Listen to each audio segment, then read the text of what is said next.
if you look at the origin of the word, it explains what it is. Trauma is from a Greek word for wound or wounding. So trauma is an injury. It's a psychic injury. It's a psychological injury. It's an emotional injury. Now, if you look at a wound, and what are the characteristics of a wound? So first of all, if you have an open wound and if you touch it, it really hurts. Trauma is not what happened to you. Trauma is what happens inside you as a result of what happened to you. So there's a traumatic event, and then there's the wound that you suffer. The wound is the trauma, which is a good thing, because if the trauma was what happened 10 years ago or 30 years ago, there's nothing you can do about it. It happened. But if the trauma is the wound that you suffered, the wound can always be healed. So trauma, first of all, is an unhealed wound that when you touch it, it really hurts. So somebody says the wrong thing to you, and if you're traumatized, you'll react like you're being hurt all over again. It's like if you had a wound on your shoulder and you tapped it like this, it would really hurt. If there's no wound, if you tap yourself, it doesn't hurt at all. So trauma is this open, unhealed wound on the one hand. On the other hand, what happens with wounds is you get scar tissue. And the nature of scar tissue is that it's hard, it's rigid, it's not flexible, and it doesn't grow, and it doesn't have nerve endings, so it doesn't feel. So on the one hand, trauma can show up as very sensitive wounds, and in the same person, they can show up as areas, but there's no feeling, there's rigidity, no flexibility, and no capacity to grow. So that's what trauma is a wound like that. Now, when you're hurt as a child, the way you can protect yourself, you can't run away and you can't fight back. As a 2-year-old, as a 3-year-old, you can't. So what you do is you disconnect from your feelings and from your body, from yourself. So the essential trauma is that disconnection from yourself, which again is a good thing, because as long as you're alive and conscious, you can always reconnect. But that disconnection causes many, many problems, both mental and physical, until you heal the wound. Now, trauma can show up in two forms. One is the big T, we call big T trauma, which is sexual, physical, emotional abuse, a parent dying, a bad divorce, a bad family atmosphere, a parent being mentally ill, a parent being addicted, violence in the family, a parent being jailed. So separation, neglect. These are the big T traumatic events, and they happen to a lot of people. But there's another way you can hurt kids, which is not by doing bad things to them, but by not giving them the good things that they need. So children have an absolute need for unconditional, loving acceptance, being seen, being heard, being accepted for who they are. The parents may completely love their children, but if because of their own trauma, or their own stress, or their own issues, or their own difficulties in the world, if they're not able to give that child that unconditional, loving acceptance, being seen, heard, the child can still be wounded. That's what we call small T trauma. So those are the major impacts of trauma, and the main characteristics, and those are the two types of trauma that I talk about. But essentially, it's a wound that you sustained when you were small and couldn't do anything about it.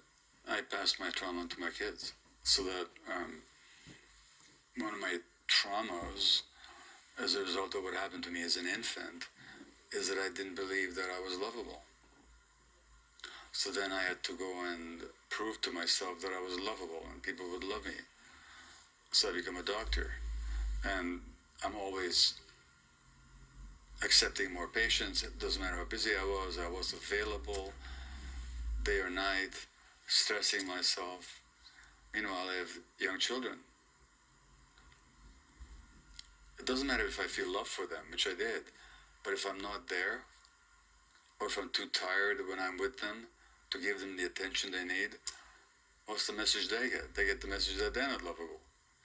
So this is how we pass it on. We don't mean to, but we do. So trauma is passed on largely, when it's not resolved, when it's not healed, we automatically pass it on to our kids. We don't mean to, but we do. First of all, that recognition is the first step towards healing. So until I realized that I was carrying trauma, I couldn't heal. So that recognition is the first step. In fact, it's the most important step. Well, whole healing actually in English comes from the word whole, wholeness. So remember I said that trauma is there's a disconnection from the self, so it becomes separated.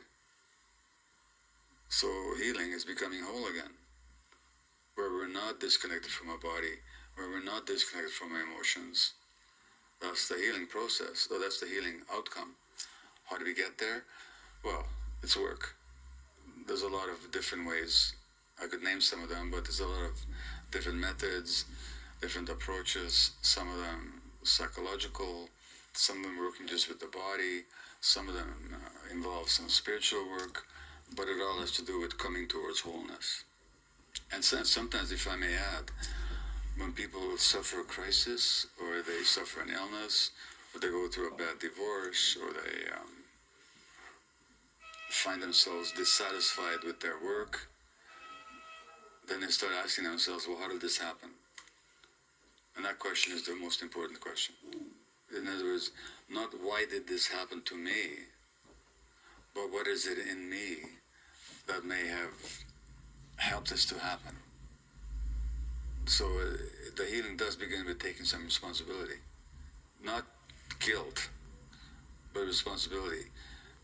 What happened in childhood happened, but it's in the present moment, it's my responsibility to do something about it.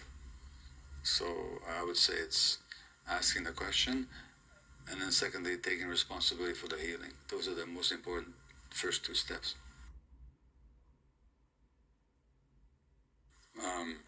Well, first of all, just take the word depression itself. What does it mean?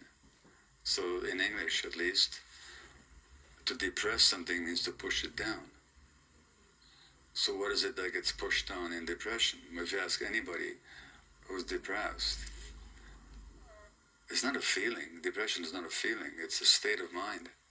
It's a sense of being flat and kind of meaninglessness and loss and discomfort and a sense of lack of hope. But underneath all that is the pushing down of your emotions. So why would somebody push down their emotions? Only because in childhood they learned that to experience emotion was more painful or more dangerous than not to. So that even the depression can be a teacher. So if we ask the right questions, the depression doesn't have to be a barrier. It can be actually a sign that guide you towards healing. No newborn baby doesn't know how to ask for help. They know to ask for help. They're hungry, they're tired, they're lonely, they're uncomfortable. They know how to ask for help. They cry. So it's not a question of how to learn something, it's why did we forget how to ask for help? So we forgot to ask for help because we learned that to fit in with our environment, it's better not to ask for help. Because to ask for help is to invite criticism, or our parents are too busy and too stressed, so it's too painful to ask for help, so we forget how to do it. The Greek playwright Aeschylus, in one of his plays, The Agamemnon, he said that the way the gods created human beings is that we have to suffer into truth. So the suffering, whether physical illness or mental distress, can actually be a teacher. Many people, once they realize how much they're suffering, they will ask for help. At some point they will ask for help. Those that don't know how to ask for help at all and they're afraid to, they're in trouble. But I would say, for the most part, if I'm an example, when life doesn't work the way you imagined it ought to, we start asking questions. And difficult as it is, we ask for help. And when you first go for help, it's very difficult. It's true. But if you're suffering enough, and if you don't want to suffer, you'll probably ask for help at some point. Pretty much every time you get upset, 95% of the time, it's not the present, it's something about the past that has you upset. Like, for example, 2 weeks ago I was traveling from Portugal to England, and the flight was cancelled. Okay? Now, maybe 5 years ago, if that had happened, I would have been really upset. And, raise my voice and argue with the airline employee who was telling me the bad news, No? Okay, I got it. It was cancelled. I have to sit and read my book for the next 10 hours at the airport. Okay, it was no big deal. Now, what was I upset about? Not about the fact that the flight was cancelled. That's disappointing. But it's not necessarily upsetting. What is the upset all about? That my needs aren't met. Well, when did that happen, that my needs weren't met? When I was an infant. So what's happening in the upset with the airline employee, who's just doing her job, trying to help me actually, is I'm projecting my infant frustration. Why is this happening to me? It's not just happening to me, it's happening to 200 other people at the same time. So most of the time I get really upset. That's a good sign that this is trauma showing up. Most of the time. Not always, but I'd say, especially in your personal relationships, with your partner, your friends, your children, when you get upset, really upset, it's a really good time to see what's really going on here. So it shows up that way. It shows up in, I got fired from a job once. It was wonderful that I was fired. I learned a lot. But at the time, I was really upset. And I was so angry. And I was so outraged. Until I actually examined it, and I realized, you know what? I created my own firing, the way I was. I was doing a good job, really good job. But my colleagues, who were more traditional minded than I was, they didn't understand why I was doing things the way I was doing, even though they were working. So they asked me questions. Now, when somebody questions me, especially in a certain tone of voice, I'm not hearing a question. I'm hearing an attack. When I hear an attack, I become like a bulldog. And I bite back. That's why I ended up being fired. But at the time, all I could see is poor little me, a victim, When I thought about it, no, I created it. And it was a beautiful learning. So my trauma showed up because I thought that by asking questions, they were invalidating me. Now, if I fully believed in my own value, if they asked me a question, why are you doing it that way? I'd say, oh, I'm doing it that way because this, and that. But if I don't believe in my own value, which is my trauma, then when they question what I'm doing, I perceive that I'm being attacked. So there's all kinds of ways that trauma shows up, and we can learn from it all if we're open-minded about it. Well, I just came from Palestine. I spent 5 days there, and the trauma there is unbelievable under the occupation, and it's showing up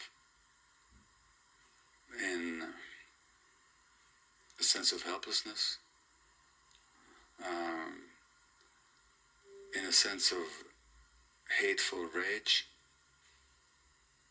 but not a helpful rage, but a hateful rage, which I can understand, but it doesn't help.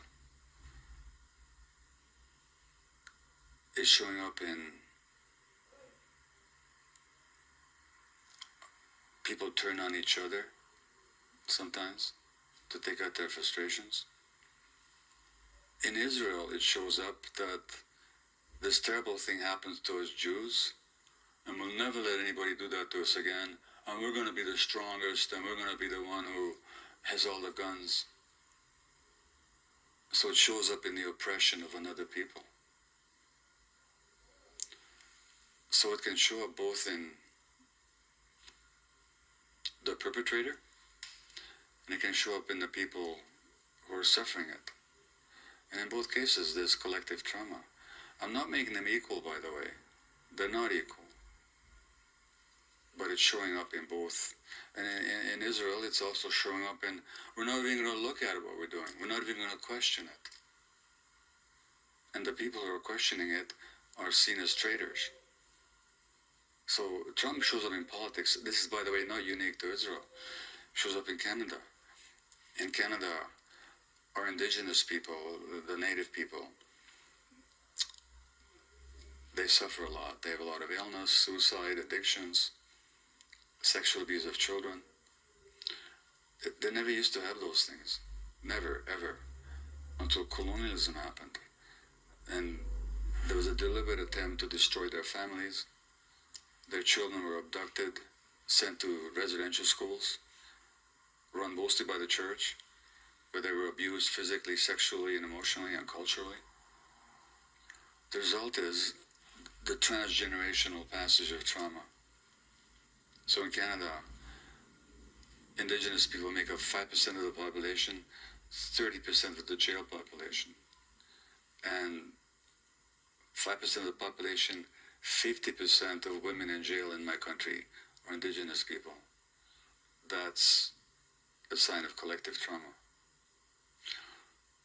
But the culture that's doing it to them, there was a poll done in Canada last year in June. They discovered hundreds of bodies of Native children without graves close to these residential schools. And 2 weeks before they found these bodies, the first bodies, they found more since then, but 2 weeks before they found these bodies, there was a poll done in Canada, an opinion poll, and 70% of Canadians said they knew nothing or little about the residential schools. No, people are in denial of reality. So denial of reality is a sign of trauma as well. There's trauma on both sides. I'm not making it equal, because one side is made to suffer a lot more than the other. But denial itself is a sign of trauma. It means you can't stand reality. It shows up in culture, in politics, in sports. In sports, most people know much more about the strategy of Manchester City or Liverpool football teams than they know about Iraq or Afghanistan. Yet they send troops to Iran and Afghanistan to kill people and to be killed. Well, what is that? Why is it more important to most people which football team scores the most goals or which player signs with what team than what's happening in the real world? Why are people more concerned about what Princess Meghan did with Prince Andrew, or what color eyes their children have? Why is that more important than what's happening to the climate? It's a sign of denial. It's a sign of trauma. It's a cultural denial is what it is, which is a sign of collective trauma, I would say. So Western medicine does not have an approach to trauma because it doesn't even recognize it. The average medical student, you might find this hard to believe, but the average medical student doesn't hear a single lecture on trauma throughout their 4 or 5 years of undergraduate education. Nothing. Not one. Even though, from a clinical and from a proven scientific point of view, there's a huge link between childhood trauma and adult mental and physical illness. So, for example, a Canadian study showed that men who were sexually abused as children have 3 times the risk of heart attacks than men to whom it didn't happen, not because they smoked or drank, but just because of the trauma. Because the trauma actually causes inflammation in the body, amongst other things. Many studies have shown a relationship between childhood trauma and autoimmune disease, childhood trauma and cancer, or trauma and cancer. A study 3 years ago, published in a major medical journal, showed that women who suffered PTSD, post-traumatic stress disorder, severely, they had double the risk of ovarian cancer, which means that what happens emotionally has a significant impact physiologically. And what's frustrating about it is that these studies are published over and over again in scientific journals, but most physicians are not aware of them. So if you go to a specialist with your rheumatoid condition or your malignancy or your asthma or your skin inflammation or your neurological disease like multiple sclerosis or your joints are swollen and inflamed, they will deal with the biology, but they don't recognize that the biology is connected with the psychology, and that very often that's connected to, for example, multiple sclerosis. Well, let me tell you a story. The first person to describe multiple sclerosis was a French neurologist called Jean-Marie Charcot in the 1800s, middle to late 19th century. And he said that this disease is caused by long-term grief and stress. He said that. You saw it. Now, since he made that statement 150 years ago or so, there have been multiple studies showing the relationship between childhood trauma, long-term stress, and multiple sclerosis. But the average person goes to a neurologist with a flare-up of their multiple sclerosis, all they get is medication. Nobody asks them to look at the stress that may be causing the flare-ups. So scientifically, the unity of mind and body has been established for a long time now. In research, thousands of research papers showing their relationships, and the average physician is completely unaware. That's the nature of the medical ideology. It's brilliant. It can do amazing things in certain areas, but when it comes to chronic illness and looking at the connection between the individual and the environment and the mind and the body, there's almost complete blindness and deafness. So that's how it works. And it's very frustrating because if we saw these connections, there's so much more. If you saw these scientific connections, there's so much more we could do for people. There's so much more we could do. So I've been writing about these things for about 20, 25 years. There's much more interest in my work now than there was 10, 15 years ago, including on the part of many doctors. There's a book called The Body Keeps the Score by Dr. Bessel van der Kolk on trauma. He's an American psychiatrist. It's a big international bestseller. That's a sign of something. So I think it is changing. And more people are recognizing it, including more and more physicians. But institutionally, it hasn't happened. Institutionally, I think it's going to take a long time because the medical profession is a very conservative profession. It wants to maintain things as they are, or it wants to keep the changes within certain predictable or acceptable channels. And to go into this broader, scientifically holistic perspective is to actually demand that people completely change how they understand illness and health. People are difficult to shift that way. And also, let me tell you, medical education is very traumatizing for a lot of people. And the people that go into it are like me. They're very driven people, just determined to do it no matter what. So we put ourselves through this very difficult training. We are already kind of driven to succeed. And nobody tells us to look at ourselves. And so we don't have the eyes to see. And I can tell you studies that have shown that and you look at certain biological markers of aging and stress, if you compare medical students to other people their age, they age quicker.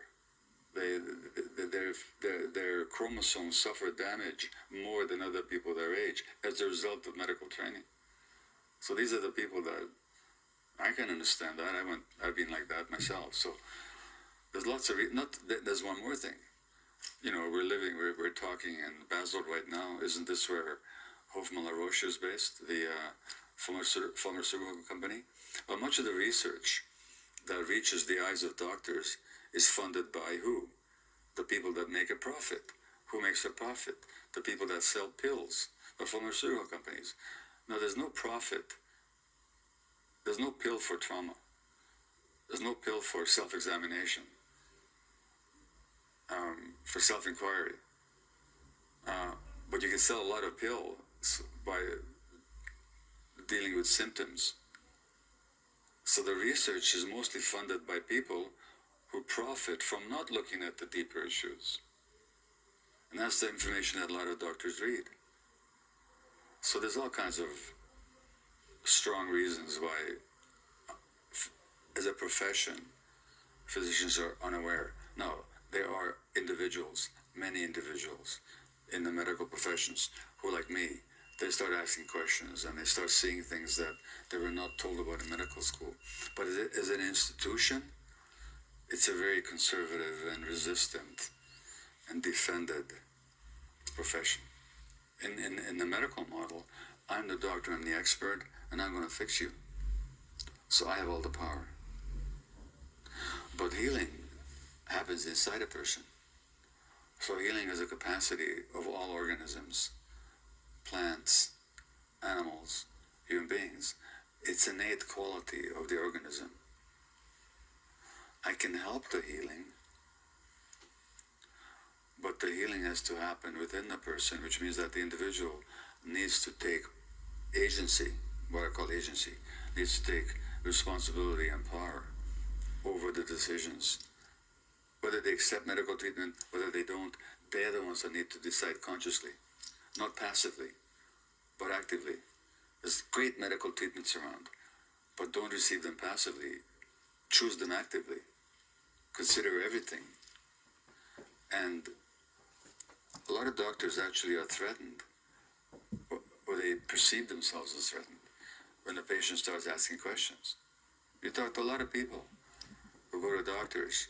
Sometimes the doctors are great and very patient, but very often they get irritated and defensive when you question what they're telling you, because they perceive it as a loss of power. And yet, the healing is an inherent quality of every organism.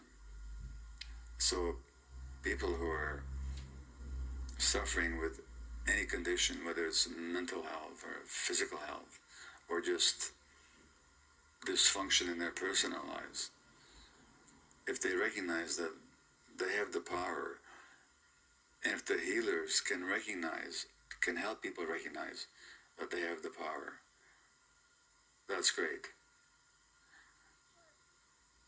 So if anybody's listening, to all those who are listening, I'm telling you, it's within yourself.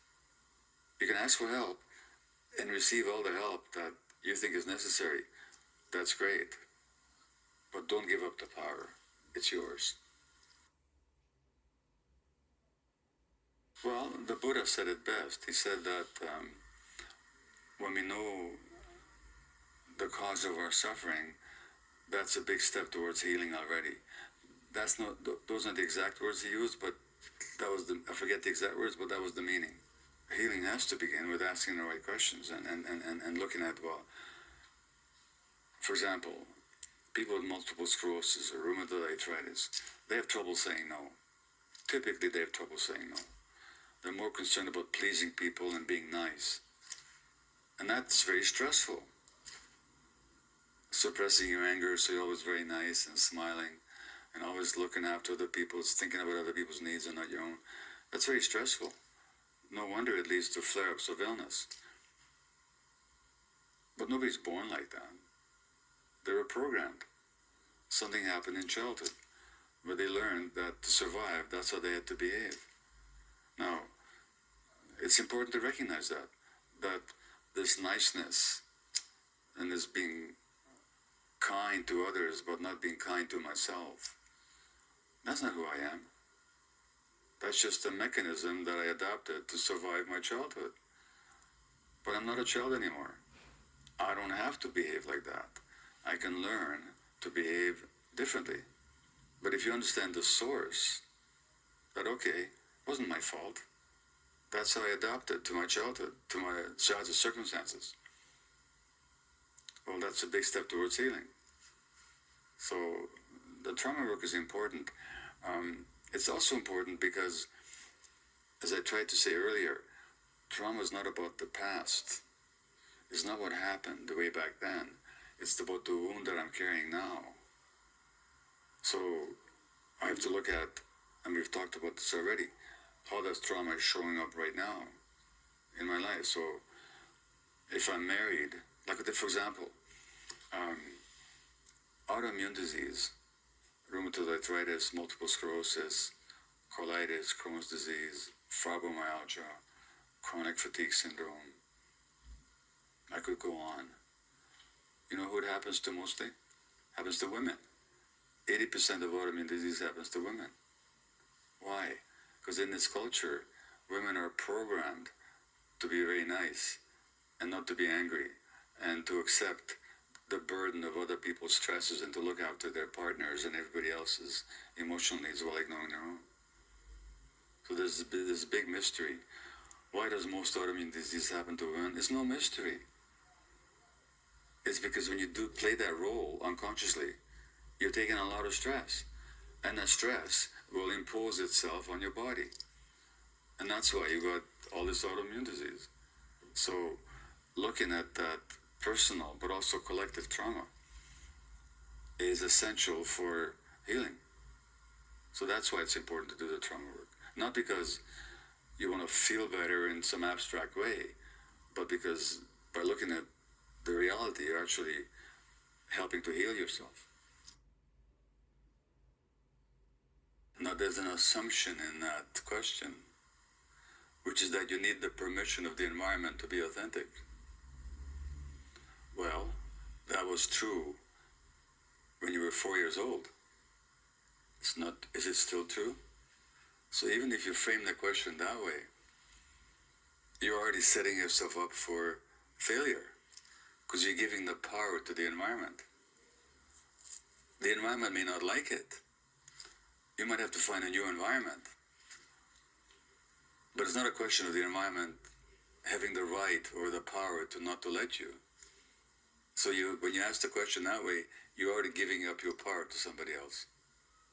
That's not a criticism, it's an observation. Now, how you work towards authenticity is you recognize when you're not being authentic, which is to say you're not being true to yourself. That question already, you need some help to realize, you know what, just by asking the question that way, you're already being inauthentic. Not as a criticism, but as an observation. So the way we move towards authenticity is just by noticing where we're not being inauthentic.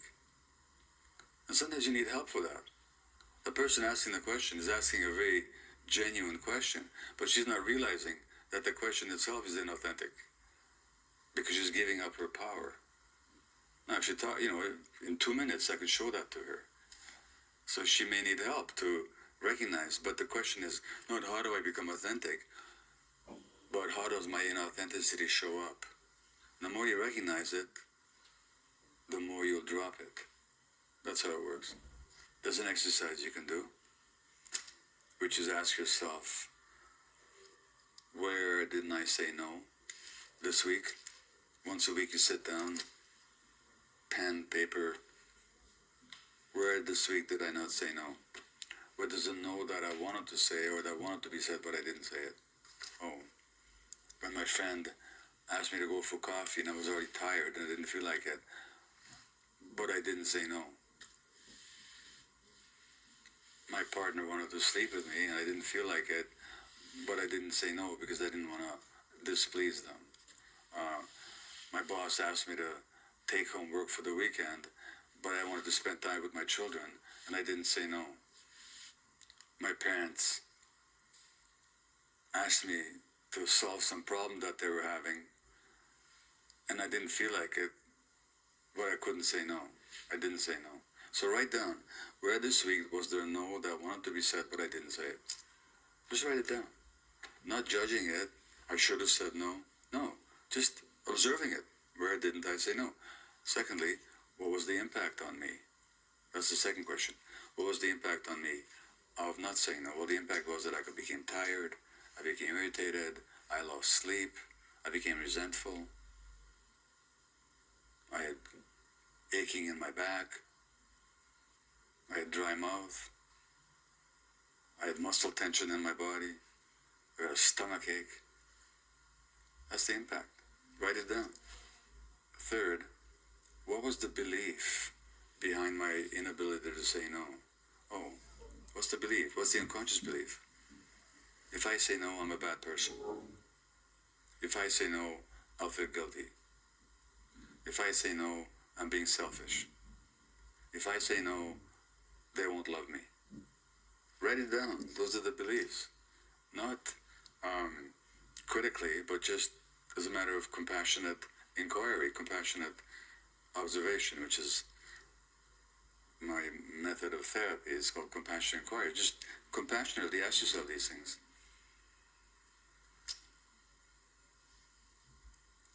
Next question is, where did I learn this belief? That if I say no, I'm selfish.